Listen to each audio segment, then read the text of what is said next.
साथियों जय भारत। उम्मीद करता हूँ कि आप सभी सकुशल हैं और आज मैं वाराणसी की धरती पर हूँ। आप सभी को पता होगा कि कल 23 तारीख से ही यहाँ पर अनिश्चितकालीन धरना जारी है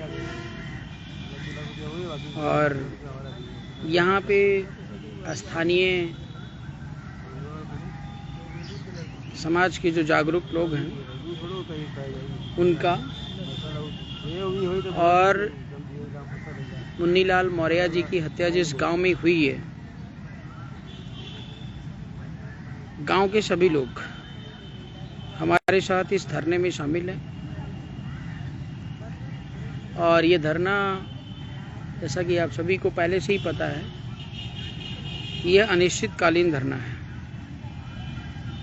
और जब तक हमारी मांगें मिस्टर योगी आदित्यनाथ जी द्वारा पूरी नहीं होती हैं, तब तक ये धरना जारी रहेगा।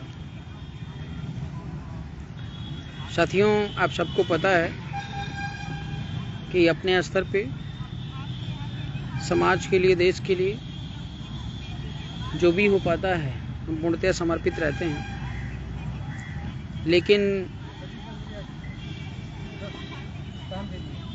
कौन दे दी? हम लाइव हैं तो मैं 10 बजे की बात कर रहे हैं। उनको टाइम देने का अधिकार किसने? तब बोलो अभी अपडेट करें।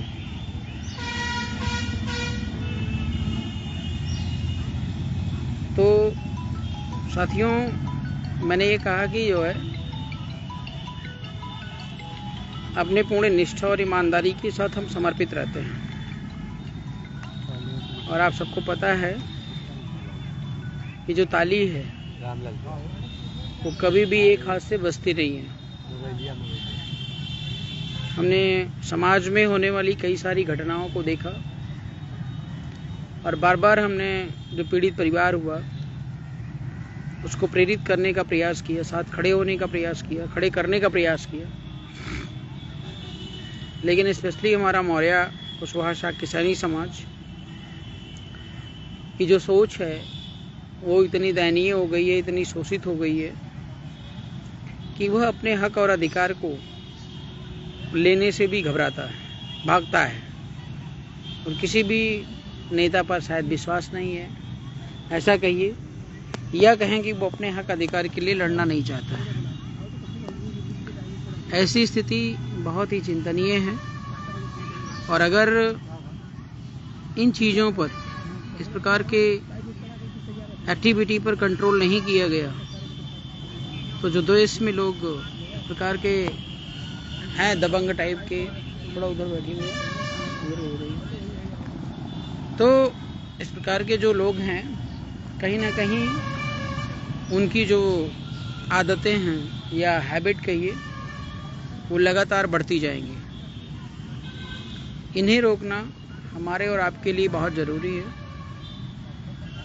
और यहाँ पे जो स्थानीय प्रशासन है, कल पूरी रात मेहनत किया कि इस प्रोग्राम को, इस धरने को बाइंड अप कर दिया जाए, लेकिन हम लोगों ने, पीड़ित परिवार के सभी जो भाई लोग यहाँ पे हैं, गांव के लोग हैं, माताएं बहनें हैं साथ में, इन लोगों ने एक ना सुनी और आज भी धरना जारी है।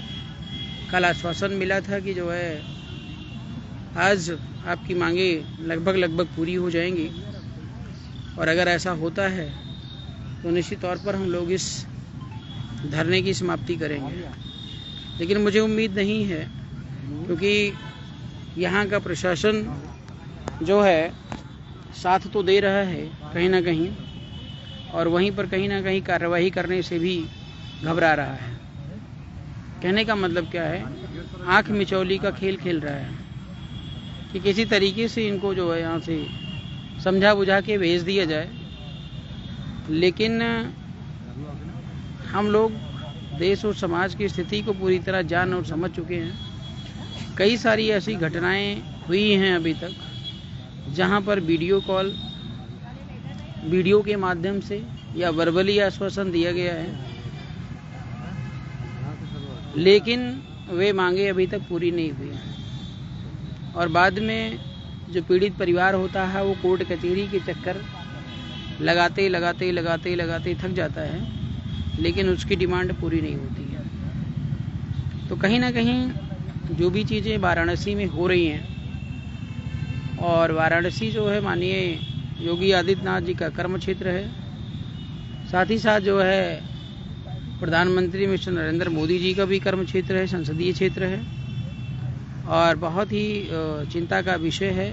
बहुत ही जो है बड़ा प्रश्न सवाल खड़ा करता है आपके राम राज्य पर, आपके डबल इंजन की सरकार पर, आपके जीरो टॉलरेंस की एक्टिविटी पर। और सबसे बड़ा अपमान तो यह है कि बुलडोजर बाबा के नाम से आपको जाना जाता है, लेकिन यहाँ पर आपका बुलडोजर फेल हो चुका है। तो जब भी मौर्य समाज पर इस प्रकार की घटनाएं होती हैं, तो योगी आदित्यनाथ जी हों या मोदी जी हों, सबके सब चुप्पी साध लेते हैं। ये बड़ा सवाल है, और समाज के लोगों को यह बात समझने की ज़रूरत है कि कहीं ना कहीं हम लोग लगातार बीजेपी को वोट दे करके सरकार बनाते आए हैं अभी तक, लेकिन बीजेपी सरकार बनने के बाद हमारे समाज का सिर्फ करती आ रही है। अभी कुछ दिन पहले आपने देखा होगा कि एक हत्याकांड लखनऊ में हो गया था। सवर्ण जाति की महिला थी, उसके पति को मार दिया जाता है, और उस महिला को 50 लाख का कैश, 50 नहीं शायद 75 लाख के आसपास उसको मिला था। साथ ही साथ उसको सरकारी आवास भी मिला, और पार्टी में उसको शामिल करके मंत्री का पद भी दिलाया गया। तो यह सिर्फ और सिर्फ जातीय भेदभाव का कमाल है। अगर आप निचले तबके के हैं, शोषित हैं, तो कहीं ना कहीं आप उसके हक और अधिकार से वंचित रह जाएंगे। इस प्रकार की अगर व्यवस्था योगी आदित्यनाथ जी या मोदी जी के नेतृत्व में हो रही है, तो ये बेहद निंदनीय और चिंतनीय है। मेरा माननीय योगी जी से, मोदी जी से निवेदन है कि आपके संसदीय क्षेत्र और ये शास्त्री घाट पर हम लोग बैठे हुए हैं, यहाँ की प्रशासन आंख मिचौली का खेल खेल रही है। कोई भी जो है उचित कार्रवाई करने और जो है निर्णायक फैसला लेने में सक्षम नहीं है। मेरा आपसे निवेदन है, उच्च अधिकारियों से तत्काल फ़ोन पर बात किया जाए, जो भी आपका संदेश है हम तक पहुंचाया जाए, ये डायरेक्ट हमसे बात की जाए, और बिना हम लोग अपनी जो है डिमांड को पूरा करवाए, अर्थात ये हमारा हक और अधिकार है, हम आदेश तो नहीं दे सकते हैं, लेकिन एक भारतीय नागरिक होने के नाते हमारा हक और अधिकार है कि जो है हम अपनी जो है सुरक्षा, न्याय और अधिकार के लिए लड़ें, और उसके लिए सबसे बड़ी जिम्मेदारी आपकी है, और आपको अपनी जिम्मेदारी बखूबी से निभाना आता है।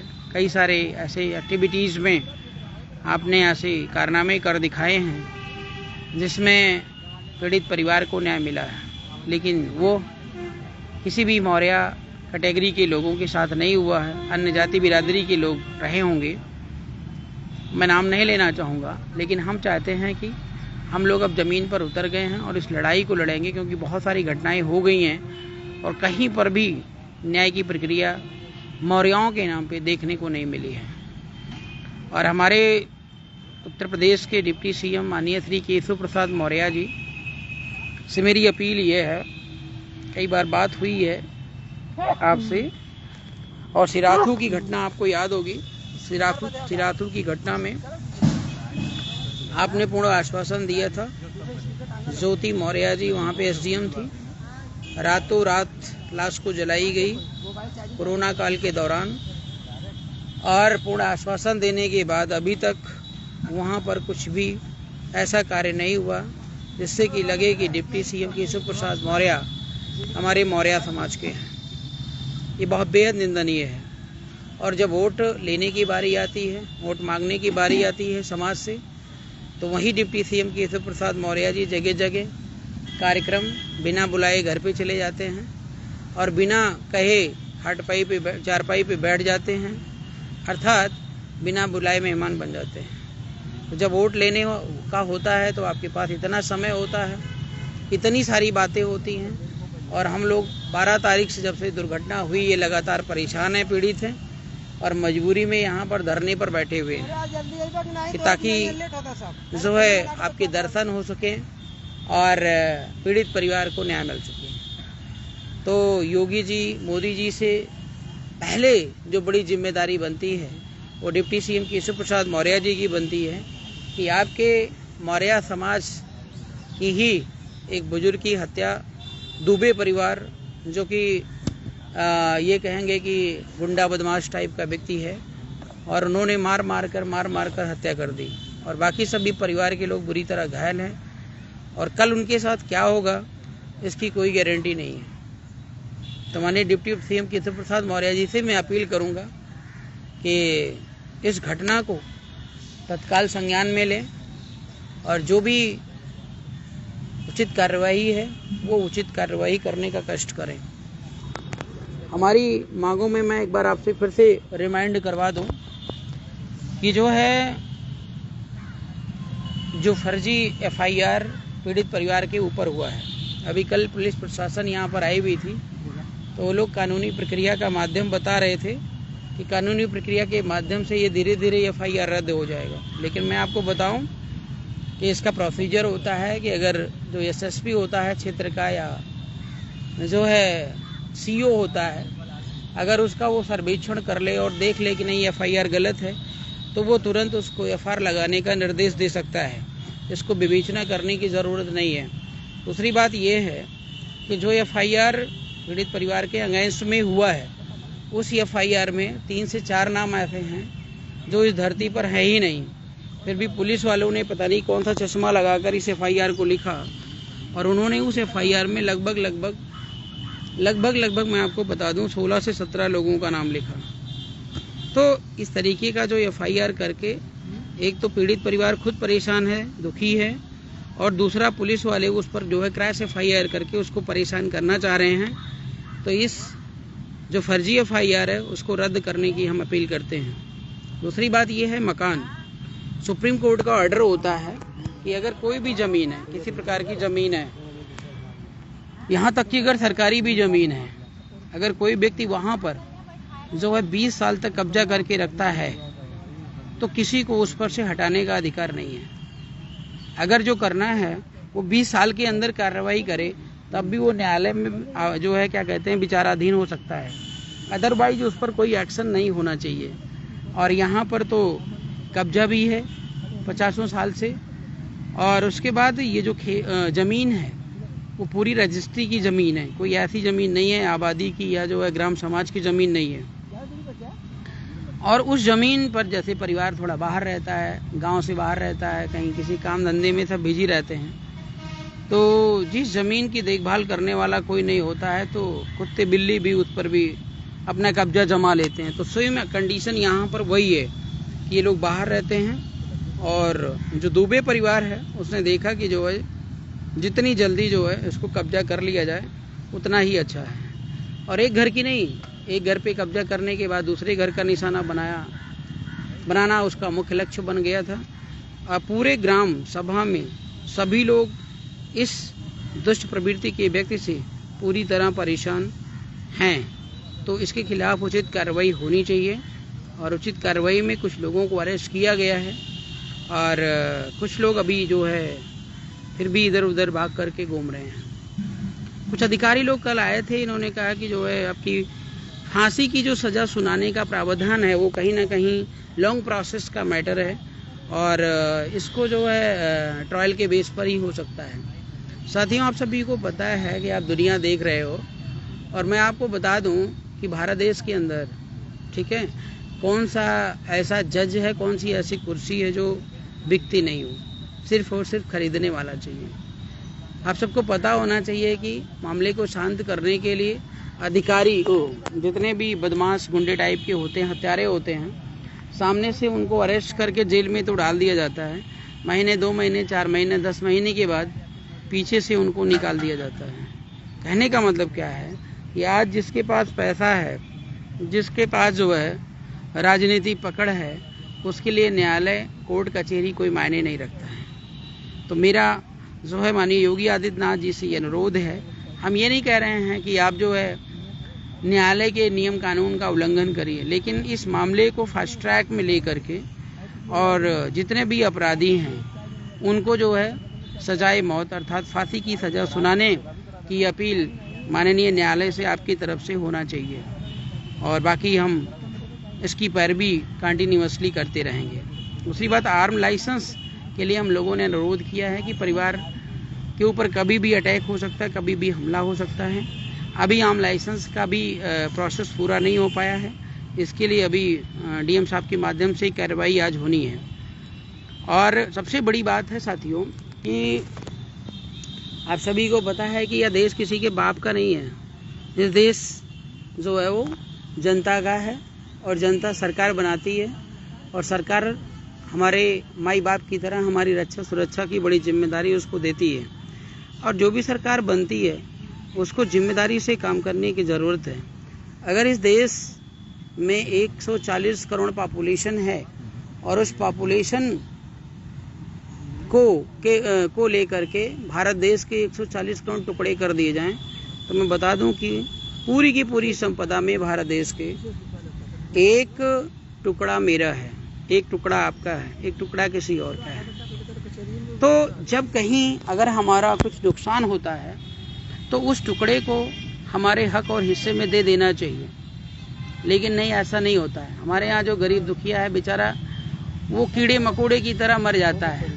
लेकिन जो बड़े बड़े लोग होते हैं, नेता हो गए, सेठिया हो गए या कोई फिल्म स्टार हो गया, जब उसकी मृत्यु होती है तो उसके ऊपर करोड़ों करोड़ों रुपए खर्च किए जाते हैं। तो ये हमारे यहाँ जो है ना भेदभाव का तौर तरीका बन गया है। अर्थात आप गरीब हैं तो आपकी कोई इज्जत नहीं है, आपके हक अधिकार को कुछ भी नहीं मिलने वाला है।